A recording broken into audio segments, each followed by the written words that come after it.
1792 में मैरी वुllस्टोनक्राफ्ट ने एक ऐसी किताब पब्लिश की जो एनलाइटनमेंट एरा की सबसे इन्फ्लुएंशियल और प्रोवोकेटिव वर्क्स में शामिल होती है। ये किताब a vindication of the rights of women एक डायरेक्ट रिस्पॉन्स थी यूरोप के पॉलिटिकल अपहीवल और उन कॉन्ट्रडिक्शंस का जो वुllस्टोनक्राफ्ट ने इस सोल कॉल्ड रेवोल्यूशनरी थॉट में नोटिस किए। ये किताब एक क्लियर डिमांड थी कि इनलाइटनमेंट के प्रिंसिपल्स को कंसिस्टेंटली अप्लाई किया जाए, रीज़न और नेचुरल राइट्स को औरतों तक भी पूरी तरह एक्सटेंड किया जाए। सिर्फ 3 साल पहले फ्रेंच रेवोल्यूशन ने लिबर्टी, इक्वालिटी और फ्रेटर्निटी का वादा किया था। फिलोसोफर्स और politicians natural rights of man का ऐलान कर रहे थे। कॉन्स्टिट्यूशंस ड्राफ्ट हो रही थी। सोसाइटी को बिल्कुल नए फाउंडेशन पर सोचा जा रहा था। Declaration of the rights of man and citizen ने अनाउंस किया कि तमाम मर्द आज़ाद और इक्वल राइट्स के साथ पैदा होते हैं। सॉवरेनिटी लोगों में रहती है और किसी को अपनी ओपिनियन की वजह से पनिश नहीं किया जाना चाहिए।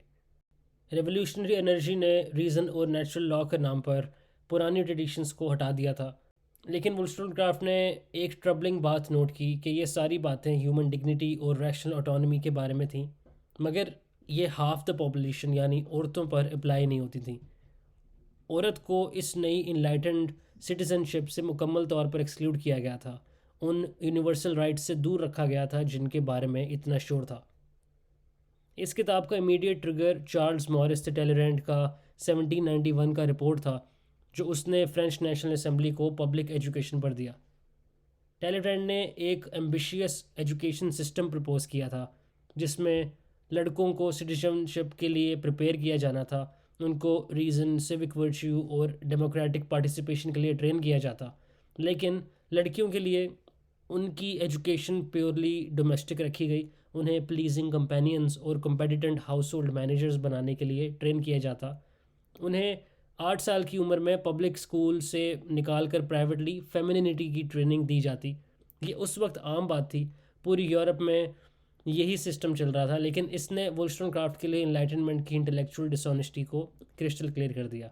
एक तरफ ये लोग रैशनल सोसाइटी बनाने का दावा कर रहे थे, लेकिन दूसरी तरफ लड़कियों को वो एजुकेशन ही नहीं दे रहे थे जो उनकी रैशनल कैपेसिटी डेवलप कर सकती। वुllस्टोनक्राफ्ट पहले ही एक सीरियस थिंकर के तौर पर पहचानी जाती थी अपनी 1790 की किताब a vindication of the rights of man की वजह से, जो एडमंड बर्ग की reflections on the revolution in France का जवाब थी।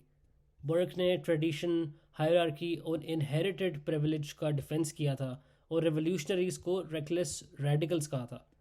वुllस्टोनक्राफ्ट ने उसके आर्गुमेंट्स डिसमेंटल किए, रेवोल्यूशन का डिफेंस किया और बर्ग की एरिस्टोक्रेटिक बायसेस को एक्सपोज किया। लेकिन ये नया प्रोजेक्ट ज़्यादा पर्सनल और ज़्यादा रेडिकल था। वो एक ऐसे वक्त में लिख रही थी जब सोशल ऑर्डर वाकई चैलेंज हो रहा था, जब हायरार्की और पावर के बेसिक असम्पशंस रिकन्सिडर हो रहे थे। इसी मोमेंट में उनने सवाल उठाया, अगर एजुकेशन और इन्वायरमेंट ह्यूमन कैरेक्टर को शेप करते हैं जैसे एनलाइटमेंट थिंकर्स कहते थे, तो फिर औरत की सो कॉल्ड वीकनेसेस क्या सिर्फ उनकी पुअर एजुकेशन का रिजल्ट नहीं? वुllस्टोनक्राफ्ट ये क्लेम नहीं कर रही कि औरत इस वक्त मर्द की इक्वल है, मर्द के बराबर है। वो ओपनली क्लेम कर रही हैं कि औरत में वैनिटी, फ्रिवलिटी और इंटेलेक्चुअल वीकनेस पाई जाती है। लेकिन वो इन वीकनेसेस को सीधा उनकी फ्लॉड एजुकेशन और सोशल कंडीशनिंग से लिंक करती हैं, एक ऐसे सिस्टम से जो औरत को जानबूझकर वीक और डिपेंडेंट बनाता है। अपनी डेडिकेशन में वो लिखती हैं, contending for the rights of women, my main argument is built on this simple principle that if she be not prepared by education to become the companion of man, she will stop the progress of knowledge and virtue, for truth must be common to all, or it will be inefficacious with respect to its influence on general practice. And how can women be expected to cooperate unless she know why she ought to be virtuous? Unless freedom strengthen her reason till she comprehend her duty and see in what manner it is connected with their real good. If children are to be educated to understand the true principle of patriotism, their mother must be a patriot, and the love of mankind from which an orderly train of virtue spring can only be produced by considering the moral and civil interest of mankind. But the education and situation of women at present shuts her out from such investigations. ये passage वुllस्टोनक्राफ्ट का strategic method reveal करता है। वो सिर्फ moral argument नहीं बना रही, वो ये कह रही हैं कि अगर सोसाइटी प्रोग्रेस चाहती है तो औरत को इग्नोरेंट नहीं रखा जा सकता। ये एक प्रैग्मेटिक और रैशनल अपील है। अगर औरतें रैशनल सोसाइटी का हिस्सा बनकर कोऑपरेट करेंगी तो उन्हें उस सोसाइटी के प्रिंसिपल्स को समझना होगा। एक इनलाइटेंड रिपब्लिक उस फाउंडेशन पर नहीं बन सकता जहां औरत को जानबूझकर इग्नोरेंट रखा जाए। ऑथर को अपने वक्त की एजुकेशनल फ़िलासफ़ी से भी मेजर डिसएग्रीमेंट था, स्पेसिफिकली जीन जैक रूसो की एमिली, जो 1762 में रूसो ने पब्लिश की।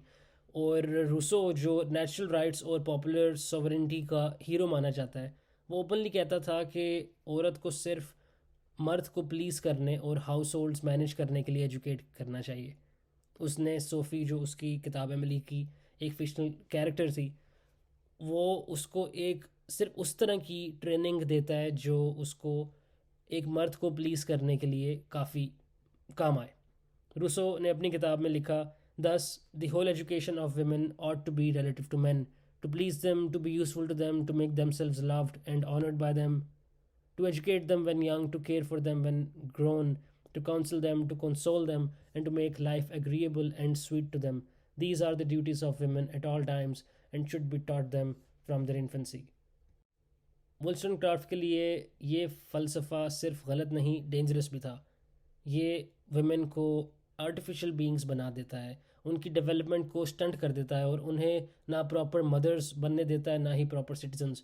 वुल्स्टन क्राफ्ट रूसो को एक्सटेंसिवली साइट करती हैं, दिखाने के लिए कि ये सो कॉल्ड एनलाइटेंड थिंकर्स भी औरत की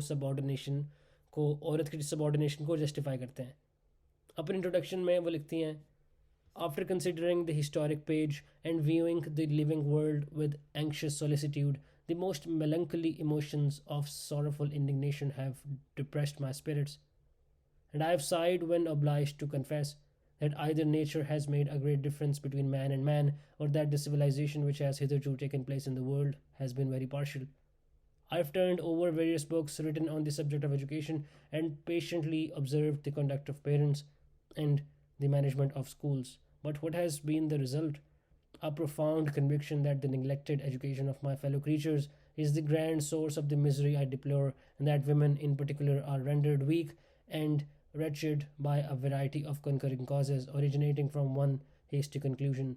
The conduct and manners of women, in fact, evidently prove that their minds are not in a healthy state. For, like the flowers which are planted in too rich a soil, strength and usefulness are sacrificed to beauty, and the flaunting leaves, after having pleased a fastidious eye, fade, disregarded on the stalk, long before the season when they ought to have arrived at maturity. यहाँ वुल्स्टनक्राफ्ट का method clear है। उन्होंने observation से start किया, abstract theory से नहीं। Author ने history देखी, मॉडर्न सोसाइटी देखी, एजुकेशनल टेक्स्ट पढ़े, रियल फैमिलीज़ और स्कूल्स को ऑब्जर्व किया, और फिर ये कंक्लूजन निकाला कि औरतों की कंडीशन नेचुरल नहीं बल्कि नेगलेक्टेड एजुकेशन का नतीजा है। फ्लावर्स का metaphor too rich a soil ये पॉइंट आउट करता है कि औरत नेचुरली वीक नहीं, उन्हें आर्टिफिशियली ऑर्नामेंटल बनाया गया है। वुल्स्टनक्राफ्ट के अपने लाइफ एक्सपीरियंसेस भी इस एनालिसिस का मेजर हिस्सा थे। Her father was a violent drunk, और उनकी वालदा भी एक एब्यूजिव मैरिज में फंसी हुई थी। और वुल्स्टनक्राफ्ट खुद काफ़ी अरसा लेडीज़ कंपेनियन रहीं, जहां उन्होंने अपर क्लास वीमेन की एम्प्टी लाइफ्स देखी। वुल्स्टनक्राफ्ट गवर्नेंस रहीं, जहां वो एजुकेट तो करती थी लेकिन रियल रिस्पेक्ट उन्हें नहीं मिलती थी। फिर अपनी बहनों के साथ उन्होंने एक स्कूल चलाया, मगर देखा कि औरतों के पास ट्रू इंडिपेंडेंस की अपॉर्चुनिटीज़ बहुत लिमिटेड थे। वो फिर एक राइटर बनी, उस वक्त जब रिस्पेक्टेबल औरतें काम नहीं करती थीं और काम करना उनका अच्छा नहीं समझा जाता था। तो ये तमाम एक्सपीरियंसेस इस किताब में रिफ़्लेक्ट होते हैं, क्योंकि वुल्स्टनक्राफ्ट ने अपनी आंखों से देखा कि डिपेंडेंस और लैक ऑफ राइट्स औरत को कैसे अफेक्ट करते हैं, उनकी लाइफ्स की रियलिटीज़ को किस तरह अफेक्ट करते हैं। उन्होंने देखा कि मदर्स अपने बच्चों को एजुकेट नहीं कर सकती थी क्योंकि उनको ख़ुद कभी प्रॉपर एजुकेशन मिली ही नहीं। वाइफ्स बिल्कुल डिपेंडेंट होती थी, एरिस्टोक्रेटिक वुमेन सिर्फ ऑर्नामेंटल होती थी, और वर्किंग क्लास वुमेन पॉवर्टी और मैनिपुलेशन, एक्सप्लॉयटेशन का शिकार होती थी। ये किताब लिव्ड रियलिटी है उन तमाम एक्सपीरियंसेस का जो वो यहाँ पे एनालाइज करेंगी। आज भी ये किताब काफ़ी रेडिकल मानी जाती है, क्योंकि वुल्स्टनक्राफ्ट यहाँ पे कोई सेंटिमेंटल आर्गूमेंट्स नहीं बनाती हैं, वो नहीं कहती कि औरत नेचुरली मॉरली सुपीरियर है, वो शिवलरी या प्रोटेक्शन का क्लेम नहीं करती, वो ये नहीं कहती कि औरत का कोई स्पेशल नेचर उन्हें इक्वल बनाता है।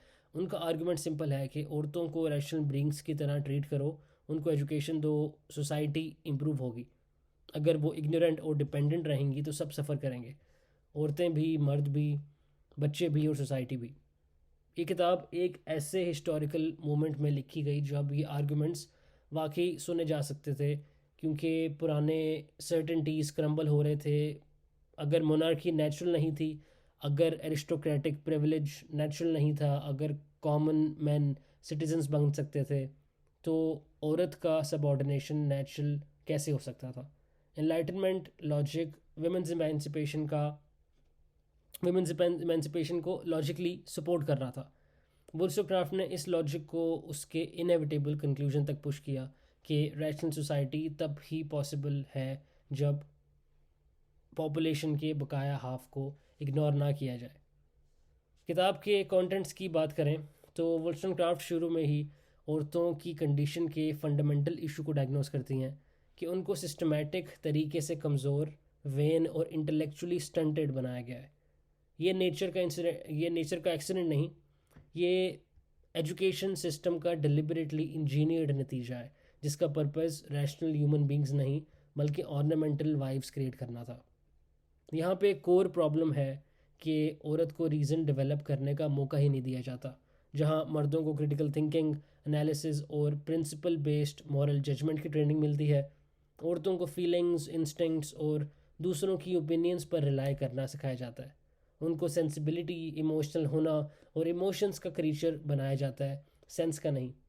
इससे वही तरह का इंसान इमर्ज होता है जैसा एक्सपेक्ट किया जा सकता है, कोई जो जेन्युइन वर्च्यू के काबिल नहीं, जो एक्सटर्नल वैलिडेशन पर डिपेंड करता है और जो प्रॉपर तरह से एक कंप्लीट कंपेनियन, एक कंप्लीट माँ, एक कंप्लीट सिटीज़न नहीं बन सकता। ऑथर इस बात को स्टार्ट से ही डायरेक्ट तरीके से एड्रेस करती हैं, बिना अपनी फीमेल रीडर्स को फ्लैटर किए।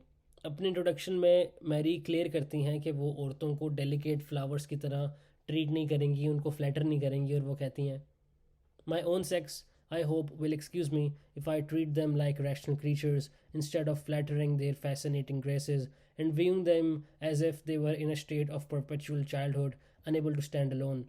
I earnestly wish to point out in what true dignity and human happiness consists. I wish to persuade women to endeavor to acquire strength, both of mind and body, and to convince them that the soft phrases, susceptibility of heart, delicacy of sentiment, and refinement of taste are almost synonymous with epithets of weakness, and that those beings who are only the objects of pity and that kind of love which has been termed its sister will soon become objects of contempt. ये femininity की पूरी vocabulary पर direct attack था। वो सारे qualities जो traditionally औरत में प्रेस किए जाते हैं, जिस तरह softness, delicacy, refined sensibility, actually weakness के साइंस हैं। जब आप सिर्फ पिटी और कॉन्डिसेंडिंग लव का ऑब्जेक्ट बनकर रह जाएं, तो आखिर में कंटेम्प्ट का टारगेट बन जाते हैं। वुल्सक्राफ्ट कह रही हैं, औरत को समझना होगा कि उनकी सो कॉल्ड प्रिविलेजेस असल में उनकी चेन्स हैं। वुल्सक्राफ्ट एजुकेशन सिस्टम को भी इंटेंस क्रिटिक करती हैं। क्रिटिकल थिंकिंग सिखाने के बजाय लड़कियों को एकम्प्लिशमेंट्स सिखाए जाते हैं, सुपरफिशियल स्किल्स जो सिर्फ उनको पोटेंशियल हस्बैंड्स के लिए अट्रैक्टिव बनाने के लिए डिज़ाइन किए जाते हैं। थोड़ा म्यूज़िक, थोड़ी सी ड्राइंग, पेंटिंग, डांसिंग, थोड़ी सी French, fashionable dressing, refinement of taste, लेकिन कुछ भी ऐसा नहीं जो इनके माइंड, इनके जहन को डेवलप कर सके। सब कुछ सरफेस लेवल, सब कुछ परफॉर्मेटिव, और सबका फाइनल गोल सिर्फ एक ही है कि एक अच्छा सूटेबल हस्बैंड मिलना। वुल्सक्राफ्ट लिखती हैं, taught from infancy that beauty is woman's scepter, the mind shapes itself to the body, and roaming around its gilded cage only seeks to adorn its prison. Men have various employments and pursuits which engage their attention and give a character to the opening mind, but women, confined to one and having their thoughts constantly directed to the most insignificant part of themselves, seldom extend their views beyond the triumph of the hour. ये guild cage की image उनके argument का central हिस्सा है। Cage खूबसूरत है लेकिन cage आखिर केज ही है। वोल्स्टनक्राफ्ट इस बॉडी को प्रिजन बोलती हैं जिसको औरत सजाने में लग जाती है, और उनके कंसर्न सिर्फ उनके पेरेंट्स पर फोकस्ड रहते हैं, ट्रायम्फ ऑफ द आवर पर। मर्दों का एजुकेशन डिफरेंट परस्यूट्स और रियल वर्क से उनकी कैरेक्टर को डेवलप करता है, और इनक्वालिटी यहीं से बन जाती है। ये इनक्वालिटी नेचुरल नहीं है, ये डेलिबरेटली प्रोड्यूस्ड है इस प्रोसेस के थ्रू। इसी से ऑथर अपने एक कंट्रोवर्शियल क्लेम तक आती हैं कि करंट सिचुएशन में विमेन रियलिटी में अपनी सबऑर्डिनेट पोजीशन डिज़र्व करती हैं, नेचुरल इन्फीरियोरिटी की वजह से नहीं, बल्कि इसलिए कि करंट एजुकेशन ने उनको एक्चुअली इन्फीरियर बना दिया है। विमेन फ्रिवलेस, वेन और इंटेलेक्चुअली वीक नज़र आती हैं, लेकिन ये उनकी अपब्रिंगिंग का डायरेक्ट रिजल्ट है। मैरी विमेन की फॉल्ट्स को ओपनली नेम करती हैं, जिस तरह फैशन और गॉसिप का ऑब्सेशन, मैनिपुलेशन, इमोशनल वॉलेटिलिटी, बच्चों की एजुकेशन का निगलेक्ट, लेकिन वो एम्फसाइज करती हैं कि ये सब प्रेडिक्टेबल रिजल्ट्स हैं उनकी अपब्रिंगिंग के।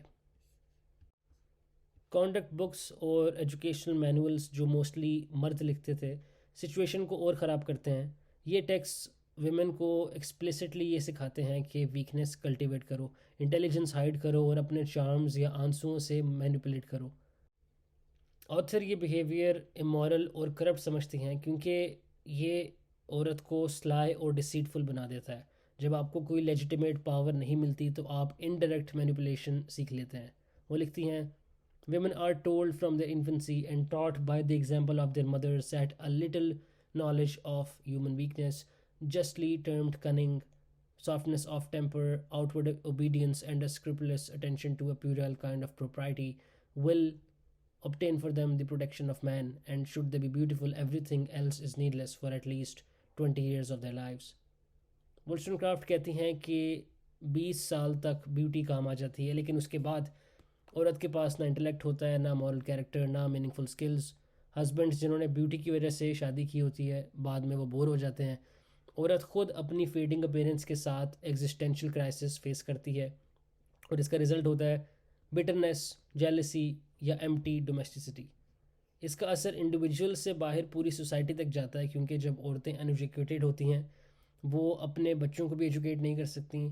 मदर्स बच्चों की अर्ली मॉरल और इंटेलेक्चुअल डेवलपमेंट का सबसे इंपॉर्टेंट हिस्सा होती हैं, और अगर वो खुद रीजनिंग नहीं जानती तो वो अपने बच्चों को कैसे सिखाएंगी। ऐसे ही हर जनरेशन प्रॉब्लम रिपीट करती रहती है बार बार।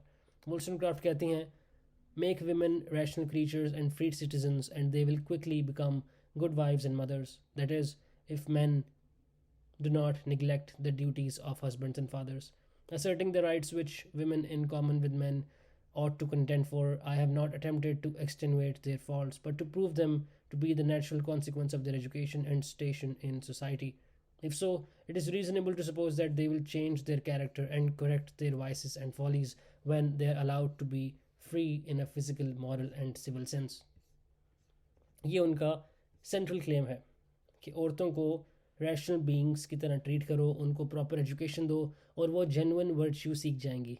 करंट सिस्टम औरत के फॉल्ट्स प्रोड्यूस करता है, फिर उन फॉल्ट्स को ही जस्टिफिकेशन बनाता है उनकी सबऑर्डिनेशन का, और ये सर्कुलर लॉजिक सिर्फ मेल पावर को सर्व करता है। वोल्स्टनक्राफ्ट शिवलरिक प्रोटेक्शन का आर्गूमेंट भी रिजेक्ट करती हैं।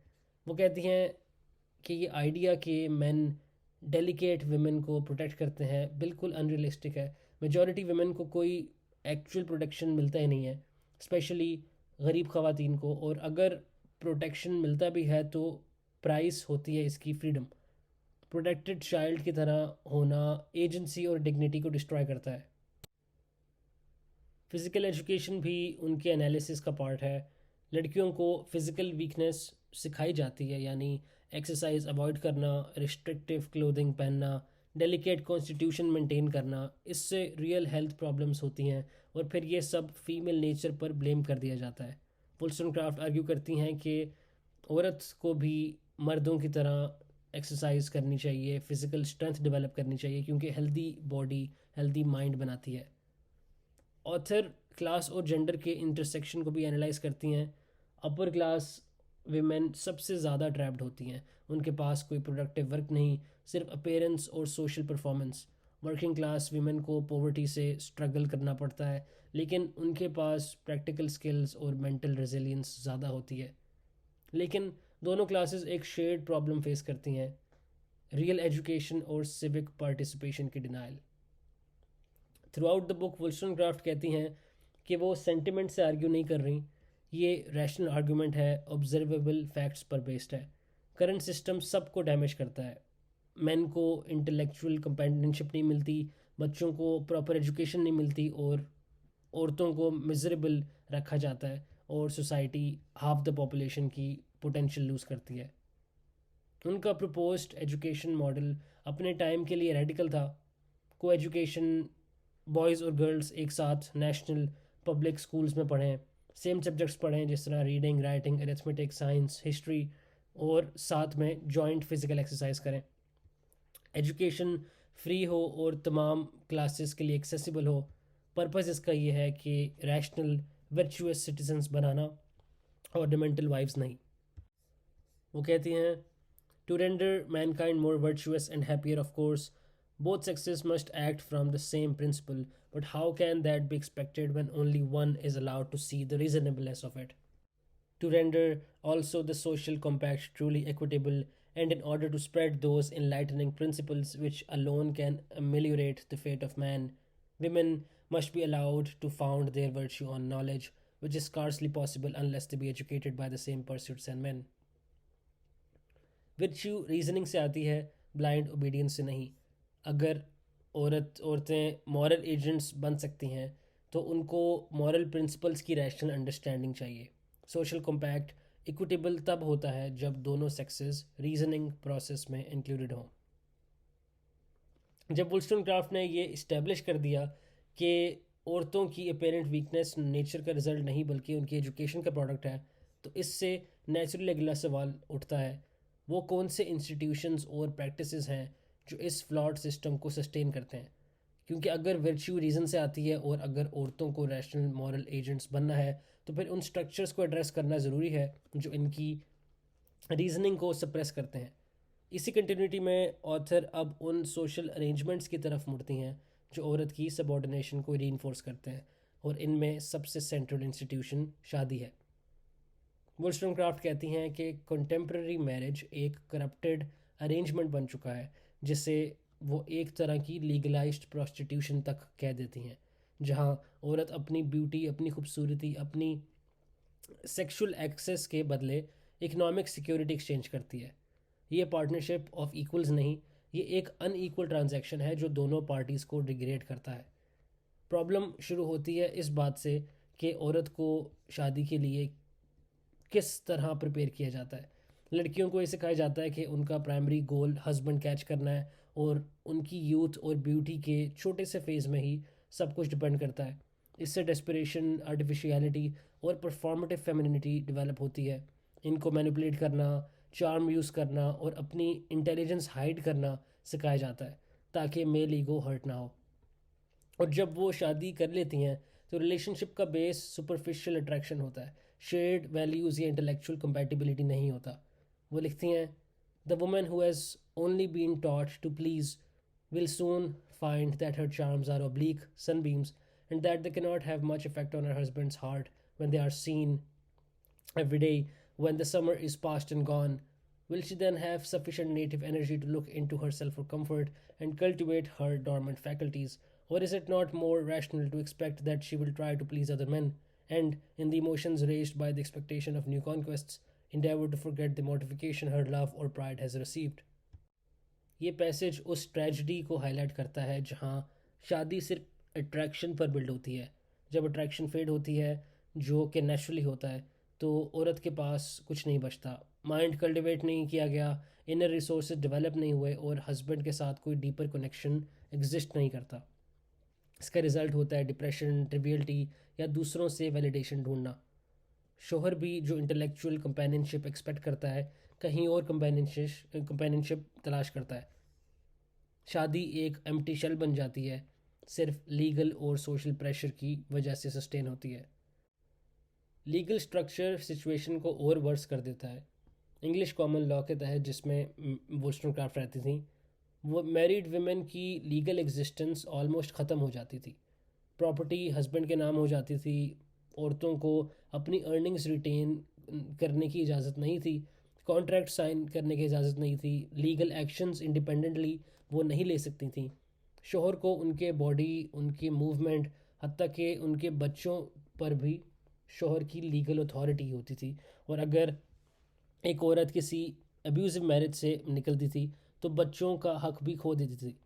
ये लीगल सबॉर्डिनेशन औरतों को अपने हस्बैंड की गुडविल पर इंटायरली डिपेंडेंट बनाती थी। वोल्स्टोनक्राफ्ट इस लीगल डिपेंडेंसी को मॉरल करप्शन से लिंक करती हैं। जब आपके पास कोई लीगल राइट, कोई इकोनॉमिक इंडिपेंडेंस और कोई लेजिटिमेट अथॉरिटी नहीं होती तो आपको अपनी नीड्स इनडायरेक्ट मैनिपुलेशन से ही हासिल करनी पड़ती हैं। विमेन को हस्बैंड की मूड मैनेजमेंट और इमोशनल कोचिंग पर रिलाई करना पड़ता है। सेक्सुअल एक्सेस लेवरेज करना पड़ता है। और फिर ये कनिंग और पेटिनेस मेल राइटर्स के लिए एविडेंस बन जाता है कि औरतें नेचुरली सीरियस परस्यूट्स के काबिल नहीं। सिस्टम फॉल्ट्स क्रिएट करता है, फिर उन्हीं फॉल्ट्स को नेचर का नतीजा डिक्लेयर करता है। इकोनॉमिक डिपेंडेंस मॉरल करप्शन को और डीपन करती है।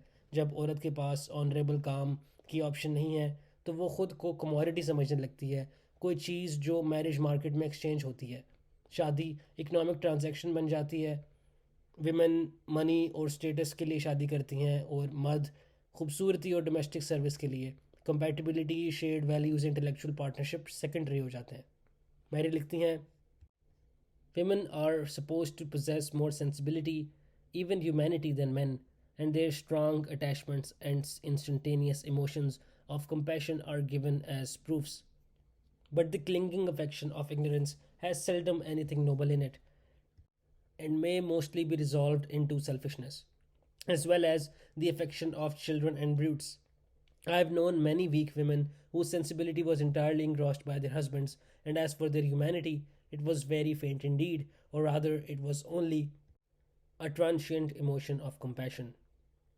इससे वो सेंटिमेंटल आइडिया रिजेक्ट करती हैं कि विमेन नेचुरली ज़्यादा कंपैशनेट होती हैं। उनके नज़दीक ये सेंसिबिलिटी अक्सर नैरो सेल्फिशनेस होता है। डिपेंडेंस की वजह से हस्बैंड और चिल्ड्रन से अटैचमेंट डेवलप होती है, लेकिन रियल वर्च्यू नहीं होती। ट्रू कंपैशन रीजनिंग और मॉरल अंडरस्टैंडिंग मांगता है, जो औरत के पास नहीं होता क्योंकि उनको सिर्फ इमोशनल एक्सेस सिखाया जाता है।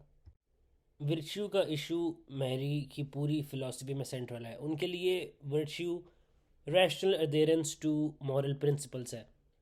ये एबिलिटी कि आप समझ कर सही चीज़ चूज़ करें, ना कि सिर्फ फॉलो करें। ये एजुकेशन और मॉरल रीजनिंग की प्रैक्टिस के बगैर पॉसिबल ही नहीं।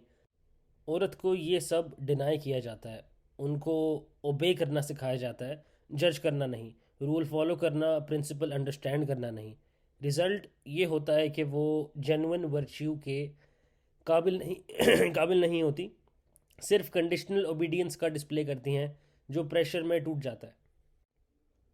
वुल्स्टोनक्राफ्ट कहती हैं कि माओ माइंड जो अपने माइंड्स डेवलप नहीं करती, वो अपने बच्चों के लिए कॉम्पिटेंट एजुकेटर्स नहीं बन सकती। वो उन्हें स्पॉइल करती हैं, इंडल्ज करती हैं और रैशनल डिसिप्लिन प्रोवाइड नहीं कर पाती। वो लिखती हैं, meek wives are in general foolish mothers wanting their children to love them best and take their part in secret against the father who is held up as a scarecrow. When chastisement is necessary, though they have offended the mother, the father must inflict the punishment. He must be the judge in all disputes. But I shall more fully discuss this subject when I treat of private education.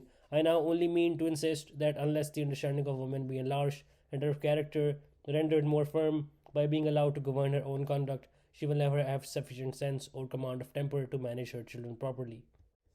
ये दिखाता है कि flawed education एक generation के बाद दूसरी generation को contaminate करती है। बच्चे मैनिपुलेशन और इमोशनल एक्सेस सीखते हैं, वर्च्यू और रीज़न नहीं। वुल्स्टोनक्राफ्ट एम्प्लॉयमेंट और इकोनॉमिक इंडिपेंडेंस पर भी फोकस करती हैं। उनके लिए विमेन का ऑनरेबल वर्क कर सकना ह्यूमन डिग्निटी के लिए एसेंशियल है। जब आपकी सर्वाइवल किसी एक इंसान को प्लीज़ करने पर डिपेंड करे तो आप फ्री नहीं, आप एक ग़ुलाम हैं। वो नोट करती हैं कि रिस्पेक्टेबल ख़वातीन के लिए ऑप्शंस बहुत लिमिटेड हैं, या तो गवर्नेंस या कंपेनियन या एक छोटा सा कोई स्मॉल स्कूल चला लें, जिसमें तनख्वाह भी लो और इनसिक्योरिटी भी हाई, तो मेजॉरिटी ख़वातीन के पास शादी के सिवा कोई ऑप्शन नहीं रहता और इस वजह से वो शादी के टर्म्स नेगोशिएट नहीं कर पाती। वो लिखती हैं, would men but generously snap our chains and be content with rational fellowship instead of slavish obedience, they would find us more observant daughters, more affectionate sisters, more faithful wives, more reasonable mothers, in a word, better citizens. We should then love them with true affection because we should learn to respect ourselves, and the peace of mind of a worthy man would not be interrupted by the idle vanity of his wife, nor the babes sent to nestle in a strange bosom, having never found a home in their mothers. ये उनका promise है। अगर man rational fellowship accept करें और women को legal और intellectual freedom मिले तो सब इम्प्रूव होता है। Women better companions, better mothers, better citizens बनेंगी और मर्द को भी ट्रू अफेक्शन और स्टेबल हाउस होल्ड्स मिलेंगे। वोल्सनक्राफ्ट फियर को एड्रेस करती हैं कि इक्वालिटी सेक्सुअल डिफरेंसेस को डिस्ट्रॉय कर देगी। वो कहती हैं कि अगर नेचुरल डिफरेंसेस एग्जिस्ट करते हैं तो वो फ्री डेवलपमेंट के बाद खुद ही इमर्ज हो जाएंगे, लेकिन अब तक हम नेचर को ऑब्जर्व ही नहीं कर सकते क्योंकि एजुकेशन ने वुमेन को आर्टिफिशियली शेप किया हुआ है। आखिर में ऑथर प्रैक्टिकल रिफॉर्म्स प्रपोज करती हैं। एजुकेशन नेशनल, पब्लिक और को एजुकेशनल होनी चाहिए। बॉयज़ और गर्ल्स सेम फाउंडेशन पर रीडिंग, राइटिंग, साइंस, हिस्ट्री और फिजिकल एक्सरसाइज करें। फिर एडवांस लेवल्स पर बेशक डाइवर्ज कर जाएं, लेकिन बेस इक्वल होनी चाहिए। विमेन को प्रोफेशंस परस्यू करने का पूरा राइट होना चाहिए, बेशक मेडिसिन हो, बिजनेस, पॉलिटिक्स। और मैरिज लॉ भी रिफॉर्म होना चाहिए। Property rights, individual legal identity और अब्यूसिव मैरिजेस से निकलने का हक। मैरिज पार्टनरशिप ऑफ इक्वल्स बनना चाहिए। थ्रू आउट वोल्सनक्राफ्ट क्लियरफाई करती हैं कि वो शादी या डोमेस्टिसिटी के ख़िलाफ़ नहीं, वो आर्टिफिशियल कंस्ट्रेंट्स और इरेशनल ट्रेडिशन के ख़िलाफ़ हैं जो औरतों की वर्च्यू को इम्पॉसिबल बनाते हैं। फाइनली वो एक्नॉलेज करती हैं कि ये सिस्टम काफ़ी डीप रूटेड है। मर्द जो हैं वो अपनी रेजिस्टेंस दिखाएंगे और औरतें भी दिखाएंगी क्योंकि वो अपनी सबॉर्डिनेशन इंटरनलाइज कर चुकी हैं, लेकिन उनके लिए इनलाइटनमेंट प्रिंसिपल्स जो natural rights, rational autonomy, human परफेक्टिबिलिटी, ये तमाम चीज़ें लॉजिकली औरत की एमेंसिपेशन की तरफ ही लेके जा रही थी आपको। ऑथर कंक्लूड करती हैं, I wish to sum up what I have said in a few words, for I here throw down my gauntlet and deny the existence of sexual virtues, not accepting modesty. For man and woman, truth, if I understand the meaning of the word, must be the same. Yet, the fanciful female character, so prettily drawn by poets and novelists, demanding the sacrifice of truth and sincerity, virtue becomes a relative idea, having no other foundation than utility, and of that utility men pretend arbitrarily to judge, shaping it to their own convenience. ये उनका fundamental challenge है। मर्द और औरत के लिए separate virtues exist नहीं कर सकते। ट्रुथ यूनिवर्सल होता है। फेमिनिन वर्च्यूज़ आर्टिफिशियल कंस्ट्रक्शंस हैं जो मेल कन्वीनियंस सर्व करते हैं। अगर सोसाइटी रैशनल रिफॉर्म चाहती है तो औरतों को इक्वल पार्टिसिपेंट्स बनाना होगा।